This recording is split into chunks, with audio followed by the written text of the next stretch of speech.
ಚಿನ್ನ ಮತ್ತು ಬೆಳ್ಳಿಯ ಹಾವು ಏಣಿ ಆಟಕ್ಕೆ ಜನರು ಕಂಗಾಲಾಗಿ ಹೋಗಿದ್ದಾರೆ. ಆಭರಣ ಖರೀದಿಗೆ ಯೋಚಿಸುತ್ತಿರೋ ಜನರು ಚಿನ್ನ ಬೆಳ್ಳಿಯ ಹಾವು ಏಣಿ ಆಟಕ್ಕೆ ಜನ ಕಂಗಾಲು. ಆಭರಣ ಖರೀದಿಗೆ ಯೋಚಿಸ್ತಾ ಇರುವಂತಹ ಜನ ಇಳಿಕೆ ಕಂಡಿದ್ದ ಚಿನ್ನದ ದರ ಮತ್ತೆ ಏರಿಕೆಯನ್ನ ಕಾಣಿಸಿದೆ. ಮಧ್ಯಾಹ್ನ 10 ಗ್ರಾಂಗೆ 1,40,40,000 ರೂಪಾಯಿ ಇದ್ದ ಚಿನ್ನದ ಬೆಲೆ ಏರಿಕೆ ಆಗಿದೆ. ಸಂಜೆ ಎಷ್ಟರಲ್ಲಿ 5,000 ಏರಿಕೆ ಕಂಡ ಬಂಗಾರ. ಸದ್ಯ 10 ಗ್ರಾಂ ಬಂಗಾರಕ್ಕೆ 1,45,000 ರೂಪಾಯಿ. ಚಿನ್ನ ಮಾತ್ರವಲ್ಲ, ಸಿಲ್ವರ್ ದರದಲ್ಲೂ ಕೂಡ ಏರಿಕೆ ಆಗಿದೆ. ಮಧ್ಯಾಹ್ನ ಕೆಜಿ ಬೆಳ್ಳಿ ರೇಟ್ 2,12,000 ರೂಪಾಯಿ ಇತ್ತು. ಸಂಜೆ ಎಷ್ಟರಲ್ಲಿ 16,000 ಏರಿಕೆಯನ್ನ ಕಂಡಿದೆ ಬೆಳ್ಳಿ. ಆಭರಣ ಖರೀದಿಸಲು ಜನರು ಫುಲ್ ಕನ್ಫ್ಯೂಸ್ ಆಗ್ಬಿಟ್ಟಿದ್ದಾರೆ. ಈಗ ಚಿನ್ನ ಬೆಳ್ಳಿಯ ಹಾವು ಏಣಿ ಆಟಕ್ಕೆ ಜನ ಕಂಗಾಲು. ನೋಡಿ, ಮಧ್ಯಾಹ್ನ ಅಷ್ಟೇ 1,40,40,000 ರೂಪಾಯಿ ಇದ್ದಂತ ಚಿನ್ನ ಈಗ ಸಂಜೆ ಅಷ್ಟರಲ್ಲಿ 5,000 ರೂಪಾಯಿ ಏರಿಕೆ.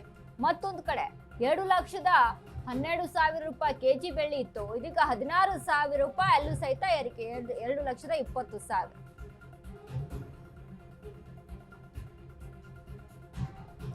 ಹಾವು ಏಣಿಯ ಆಟ ನಡೀತಾ ಇದೆ ಚಿನ್ನ ಮತ್ತು ಬೆಳ್ಳಿಯಲ್ಲಿ.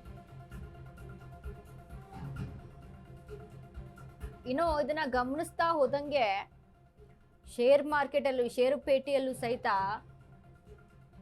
ಮಾರ್ಕೆಟಿಂಗ್ ಕ್ಲೋಸ್ ಮಾಡಿಕೊಂಡು ಹೋಗುವಂತ ಸ್ಥಿತಿಯಲ್ಲಿ ಈಗ ಸದ್ಯಕ್ಕೆ ಹೂಡಿಕೆದಾರರು ಇರುವಂಥದ್ದು. ಯಾಕಂದ್ರೆ ಒಂದ್ ಕಡೆ ಇಳಿಕೆ ಆಗುತ್ತಾ, ಏರಿಕೆ ಆಗುತ್ತಾ, ಹಾವು ಏಣಿಯ ಆಟ ನಡೀತಾ ಇದೆ ಬಂಗಾರ ಮತ್ತು ಬೆಳ್ಳಿಯಲ್ಲಿ. ಹೀಗಾಗಿ ಕನ್ಫ್ಯೂಸ್ ಆಗ್ಬಿಟ್ಟಿದ್ದಾರೆ. ಮತ್ತೊಂದ್ ಕಡೆ ಜನ ಖುಷಿಯಾಗಿದ್ರು, 1,40,000 ಆಗ್ಬಿಟ್ಟಿದೆ. ಇವತ್ತು ತಾನೇ ಬಂದಂತ ಸುದ್ದಿ, ಮಧ್ಯಾಹ್ನ ತಾನೇ ಬಂದಂತ ಸುದ್ದಿ, 1,40,40,000 10 ಗ್ರಾಂ ಬಂಗಾರಕ್ಕೆ. ನಾಳೆ ಹೋಗಿ ಖರೀದಿ ಮಾಡ್ಬಿಡೋಣ ಅನ್ನುವಷ್ಟರಲ್ಲಿ ನೋಡಿ, ಸಾಯಂಕಾಲ ಅನ್ನುವಷ್ಟರಲ್ಲಿ 5,000 ರೂಪಾಯಿ ಬಂಗಾರದಲ್ಲಿ ಏರಿಕೆ ಕಾಣಿಸಿದೆ. ಇನ್ನು ಬೆಳ್ಳಿಯಲ್ಲಿ 16,000 ರೂಪಾಯಿ ಏರಿಕೆ ಕಾಣಿಸಿರುವಂತದ್ದು. ಸೊ ಹೀಗಾಗಿ ಹೂಡಿಕೆದಾರರಿಗೆ ಕನ್ಫ್ಯೂಷನ್. ಲಾಭ ಆಗುತ್ತೆ ಅಂತ ಹೂಡಿಕೆ ಮಾಡ್ಬೇಕಾ, ಹೂಡಿಕೆ ಮಾಡಿದ್ಮೇಲೆ ಲಾಸ್ ಆಗ್ಬಿಟ್ರೆ ಅನ್ನುವಂಥದ್ದು. ಮತ್ತೊಂದ್ ಕಡೆ ಗ್ರಾಹಕರು ಖರೀದಿ ಮಾಡ್ಬೇಕಂತ ಅನ್ಕೊಂಡಿದ್ವಿ, ಕಮ್ಮಿ ಆಗುತ್ತೆ ಅನ್ಕೊಂಡಿದ್ವಿ, ಈಗ ಮತ್ತೆ ದಿಢೀರಂತ ಏರಿಕೆ ಕಾಣಿಸ್ಬಿಟ್ಟಿದೆ, ಏನ್ ಮಾಡೋದಪ್ಪ ಅನ್ನೋದು ಚಿಂತೆ. ಸೊ ಈ ರೀತಿಯಾಗಿ ಹಾವು ಏಣಿಯ ಆಟ ನಡೀತಾ ಇದೆ ಬಂಗಾರ ಮತ್ತು ಬೆಳ್ಳಿಯಲ್ಲಿ. ಮಧ್ಯಾಹ್ನ ಅಷ್ಟೇ 10 ಗ್ರಾಂ 24 ಕ್ಯಾರೆಟ್ ಗೋಲ್ಡ್ 1,40,40,000, ಈಗ 1,45,000 ಆಗಿದೆ. ಇನ್ನು ಸಿಲ್ವರ್ ಅಲ್ಲಿ 7,12,000 ಕೆಜಿ, ಬಟ್ ಈಗ 7,28,000 ಆಗಿದೆ.